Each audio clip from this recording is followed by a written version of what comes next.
Iya, baik. Selamat pagi, siang, sore, dan malam bagi Bapak Ibu Saudara sekalian. Berikut saya mengupdate perkembangan terkini terkait dengan perubahan status PPKM terbaru ya yang dikeluarkan oleh Menteri Dalam Negeri Republik Indonesia melalui Instruksi Menteri Dalam Negeri Nomor 41 Tahun 2021 tentang pemberlakuan pembatasan kegiatan masyarakat level 3, level 2, dan level 1 serta mengoptimalkan posko penanganan coronavirus disease 2019 di tingkat desa dan kelurahan untuk pengendalian penyebaran coronavirus disease 2019. Nah, instruksi terbaru ini dikeluarkan oleh Menteri Dalam Negeri ya pada tanggal 6 September 2021 oleh Menteri Dalam Negeri Muhammad Tito Karnavian. Nah, terkait instruksi ini Bapak Ibu dan rekan-rekan sekalian, disampaikan bahwa Kabupaten Alor itu bersyukur masuk dalam level 2. Apa itu level 2? Yaitu satu level di bawah level 3. Jadi sebelumnya kita berada di level 3 hampir 1 bulan lebih ya, atau hampir 2 bulan. Namun puji Tuhan, kita sejak tanggal 6 ya, Kabupaten Alor sudah keluar ke level 2. Di mana selain Kabupaten Alor ada beberapa kabupaten lainnya yang masuk ke level 2, yaitu Kabupaten Ende, Kabupaten Lembata, Kabupaten Manggarai Timur, Kabupaten Nagakeo, dan Kabupaten Ngada, juga Sika, Sumba Timur, dan Timur Tengah Selatan. Nah, sehubungan dengan hal ini juga bahwa setiap hari itu Kabupaten Alor melakukan 30 kali tes ya. Kalau Bapak Ibu lihat di sini tabel yang sebelah kanan ini target jumlah tes per hari. Ya.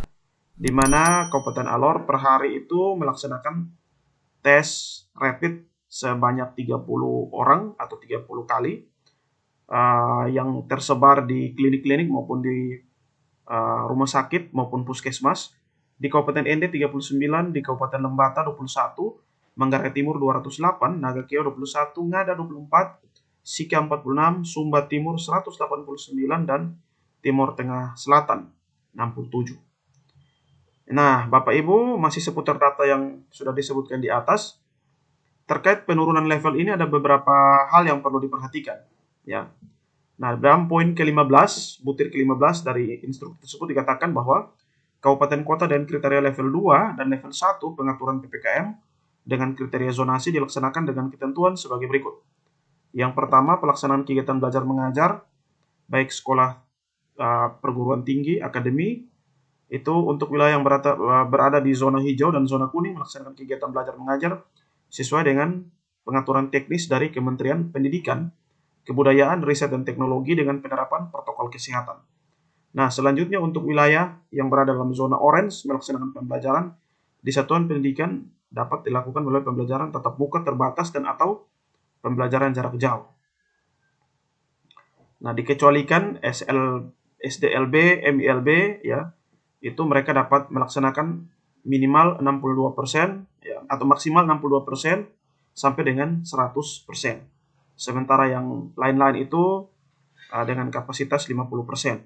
Dan PAUD itu maksimal 33% dengan jarak minimal 1,5 meter duduknya dan maksimal 5 peserta didik per kelas. Nah, untuk wilayah yang berada dalam zona merah dilaksanakan kegiatan belajar mengajar di satuan pendidikan dengan menggunakan metode pembelajaran jarak jauh. Ya. Yang kedua, butir yang kedua, pelaksanaan kegiatan perkantoran, baik itu perkantoran pemerintah, kementerian, BUMN, BUMD, dan swasta. Disampaikan di sana bahwa untuk wilayah yang berada dalam zona hijau dan zona kuning itu 50% ya work from home maupun work from office. Lalu kemudian untuk yang zona orange dan zona merah itu 75% work from home begitu, dan 25% itu kerja di kantor. Dan yang ketiga, butir yang ketiga dari poin 2 yaitu pelaksanaan WFH dan WFO sebagaimana dimaksud dalam angka 1 dan angka 2 itu tetap menerapkan protokol kesehatan dan waktu kerja secara bergantian. Dan pada saat WFH tidak melakukan mobilisasi ke daerah lain. Dan yang keempat, pemberlakuan WFA dan WFO disesuaikan dengan pengaturan dari kementerian lembaga atau masing-masing pemerintah daerah. Nah, yang berikut pelaksanaan kegiatan pada sektor esensial seperti kesehatan, bahan pangan, makanan, minuman, energi, komunikasi dan teknologi informasi, keuangan, perbankan, sistem pembayaran, pasar modal, logistik, perhotelan, konstruksi, industri strategis, pelayanan dasar, utilitas publik, proses proyek vital nasional dan industri yang ditetapkan sebagai objek vital nasional serta objek tertentu, tempat yang menyediakan kebutuhan sehari-hari berkaitan dengan kebutuhan pokok masyarakat, misalnya pasar, toko, swalayan, supermarket, baik yang berada pada lokasi tersendiri maupun berada pada lokasi terpusat, atau perbelanjaan atau mal, tetap dapat beroperasi 100% dengan pengaturan jam operasional, kapasitas, dan penerapan protokol kesehatan secara lebih ketat. Yang kedua, pasar tradisional, pedagang kaki lima, toko kelontong, pedagang asongan, pasar lok, dan lain sebagainya, diizinkan untuk buka dengan protokol kesehatan ketat, memakai masker, mencuci tangan, menggunakan hand sanitizer, yang pengaturan teknisnya diatur oleh pemerintah daerah. Sementara untuk makan minum, ya, itu warung makan atau warteg, pedagang kaki lima, lapak jajanan dan sejenisnya izin buka dengan protokol kesehatan ketat, memakai masker, mencuci tangan, menggunakan hand sanitizer, dan pengaturan teknis lainnya. Dan rumah makan, restoran, kafe, baik yang berada pada lokasi tersendiri maupun yang berlokasi pada terpusat, itu makan minum di tempat sebanyak 50%, jam operasional sampai dengan jam 8 malam. Untuk layanan makanan melalui pesan antar dibawa pulang tetap diizinkan sampai dengan jam 8 malam atau 20.00. Untuk restoran yang hanya melayani pesan antar atau dibawa pulang dapat beroperasi selama 24 jam.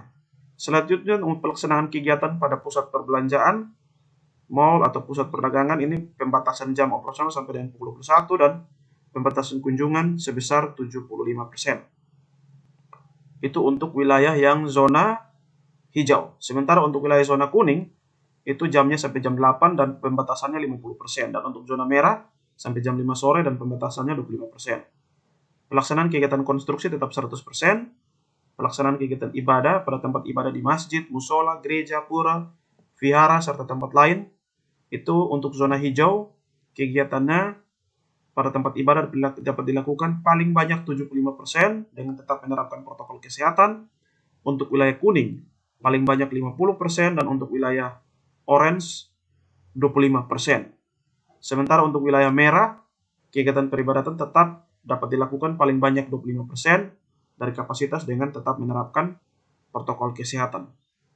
Pelaksanaan kegiatan pada area publik atau fasilitas umum, taman umum, tempat wisata umum, dan lain sebagainya.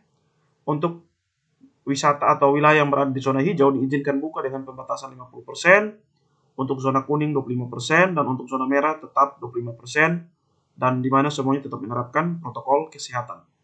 Terkait dengan pelaksanaan kegiatan seni, untuk wilayah zona hijau diizinkan 50% dengan menggunakan aplikasi peduli lingkungan.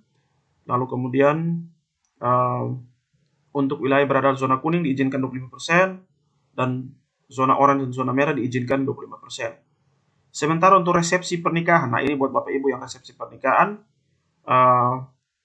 untuk wilayah berada di zona hijau diizinkan paling banyak 50% dari kapasitas, dan untuk wilayah zona selain yang berada dalam zona hijau diizinkan paling banyak 25% dari kapasitas ruangan.